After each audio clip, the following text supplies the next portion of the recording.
بڑا لرزہ خیز تھا، اور لرزہ خیز عمران کے لیے نہیں، خود جنرل باجوہ کے لیے کہتے ہیں کہ میرے پاس ایسی ایسی ٹیپس ہیں کہ جب یہ میرے پاس آیا کرتا تھا اور مجھے کہتا تھا کہ آپ نے نواز شریف کو کیا شاندار شکنجے میں آپ نے پھانسا ہے، اور اب آپ اس کو یہ کر دیں، اب آپ اس کو وہ کر دیں، تو میں تو یہ چیزیں ریکارڈ کرتا تھا۔ اب میں نے کہا بھی جنرل صاحب یہ بات آپ نے غور کیا ہے کہ یہ آپ کے کتنے خلاف جائے گی؟ کہتے میں نہیں اب گھبراتا، میں نہیں ڈرتا، جس کا مطلب یہ تھا کہ وہ بالکل ہی بہت غصے کی آخری سٹیج پہ پہنچے ہوئے تھے، جس پر میں نے باقاعدہ اپنے آج ویلاگ میں ان کے لیے دعا کی ہے کہ ایسی چیزیں آپ کو بہت پریشان کر سکتی ہیں الٹیمیٹلی۔ اگر آپ فٹ ہیں تو فٹ رہیں، اس ایج میں تو آپ کو رسک نہیں لینا چاہیے اس طرح کے معاملات کا۔ تو کہنے لگے کہ میرے پاس ایسی ایسی اس کی چیزیں جو میں نے ریکارڈ کی ہوئی ہیں، خود ریکارڈ۔ اچھا مجھے اس سے لگا کہ جنرل صاحب چھوٹے سے جیمز بانڈ بھی ہیں کہ میں خود ریکارڈ کیا کرتا تھا، یا انہوں نے اسپیسیفکلی ایکسکلوسیولی زور دیتے ہوئے کہا کہ میں خود کرتا تھا، فیض کو بھی نہیں پتا، فیض کو بھی نہیں، جیسے ایک دم جیسے کہتے ہیں نا فیض کو سیکیور کرتے ہوئے میں نے محسوس کیا، یا میرے اندر کے سو کالڈ گھاگ صحافی نے یہ محسوس کر لیا کہ یہ فیض صاحب کو بچانے کے چکر میں ہے، یا اونس سارا اپنے اوپر لینے کے اس میں۔ ظاہر ہے کہ یہ ریکارڈ ہوئی ہوگی گفتگو، ریکارڈنگز بے شمار ہوتی ہیں۔ تو کہنے لگے کہ فیض کو بھی نہیں پتا، میں خود کرتا رہا ہوں، میں نے خود کیا، خود کروایا ریکارڈ، اور میرے پاس بہت ساری چیزیں جو میں پھر بتاؤں گا، پھر میں ریویل کروں گا کہ یہ کتنے پانی میں ہے یہ۔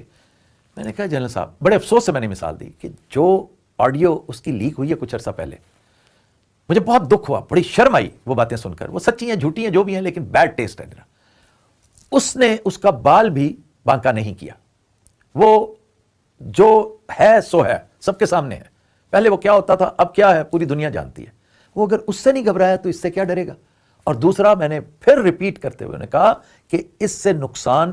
اس کا تو نہیں ہوگا، آپ کا بہت ہوگا، آپ کا ہی نہیں آپ کے تمام ساتھیوں کا ہوگا، کہ اگر یہ بات صحیح مان لی جائے تو اس کا مطلب ہے اس بیچارے معصوم نواز شریف کو شکنجے میں آپ نے پھنسایا تھا۔ آپ ایک طرح یہ بتا رہے ہیں کہ اس کا قصور ہی کوئی نہیں تھا۔ آخر وہ شور مچا رہے ہیں نا کہ چند ججز نے اور چند جنرلز نے مل کے نواز شریف کے ساتھ یہ سارا سلسلہ کیا اور عمران اس کا بینیفیشری ہے، تو اس کا نیٹ ریزلٹ تو یہ ہوگا۔ اور آپ کی یہ بات کسی نے اس لیے نہیں ماننی، نون لیگ کو ایک نیریٹو شاید مل جائے، لیکن اس میں بھی جان اس لیے نہیں ہے کہ یہ اوپن اینڈ شٹ کیسز ہیں۔ نواز شریف پر، ان کی فیملی پر، ان کے بھائی پر، ان کی فیملی پر جتنے کیسز بنائے گئے ہیں وہ صاف نظر آتا ہے بھائی جان، یہ معاملات تو لیجسلیشن کروا کے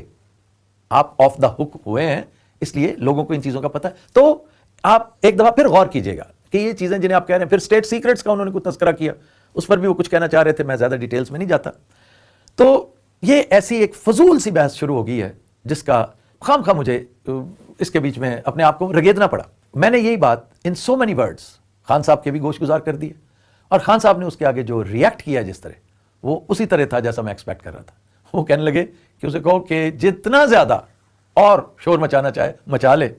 ابھی تو میں اس کے پیچھے گیا ہی نہیں، ابھی تو میں نے وہ سارا سلسلہ کیا ہی نہیں۔ تو یہ جو کچھ بھی ہو رہا ہے نا، یہ آپ کو خام خواہ ایک ایسی جگہ پہ لے جائے گا جہاں پر آپ اپنی پوزیشن خود کمپرومائز کریں گے۔ وہ ایک